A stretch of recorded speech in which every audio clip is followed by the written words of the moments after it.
আপনাদের যেমনটা জানাচ্ছিলাম, শুভেন্দু অধিকারীর আজকে রক্ষা কবচ প্রত্যাহার করে নেওয়া হয়েছে। 2022 সালে যে রক্ষা কবচ দেওয়া হয়েছিল কলকাতা হাইকোর্টের তরফে, পাশাপাশি শুভেন্দু অধিকারীর বিরুদ্ধে যে 5টি মামলা চলছিল সেই 5টি মামলার তদন্ত চলবে, স্পষ্টত জানিয়ে দিয়েছে কলকাতা হাইকোর্ট। এর মধ্যে মানিকতলা মামলায় ইতিমধ্যেই সেট গঠন করে দিল কলকাতা হাইকোর্ট। সেই মামলায় অভিযুক্ত শুভেন্দু অধিকারীর ঘনিষ্ঠ রাখাল বেরা। শুভেন্দুর অনুমান সেই মামলায় নাম থাকতে পারে কিন্তু তারও।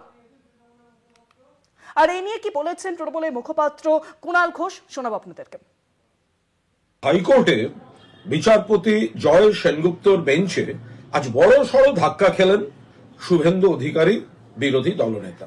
এর আগে জাস্টিস মান্থা যে রক্ষা কবচ দিয়েছিলেন, খুল্লা রক্ষা কবচ, কিছুই করা যাবে না, তো সেটা থামিয়ে দিয়েছেন জয় সেনগুপ্ত। জয় সেনগুপ্ত তিনি বলেছেন এভাবে একটা দীর্ঘকালীন, তার কোনো শেষ নেই, এই রক্ষা কবচ এভাবে হতে পারে না, এটার শেষ হওয়া প্রয়োজন।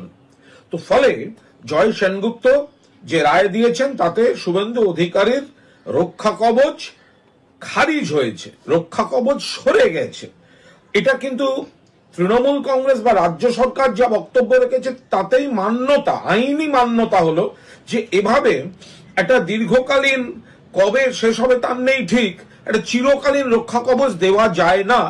যার বলে বলিয়ান হয়ে বিরোধী দলনেতা বহু প্ররোচনামূলক কথা বলেছেন, কুৎসা করেছেন, আপত্তিকর কাজ করেছেন, কিন্তু কিছু করা যায়নি আইনে।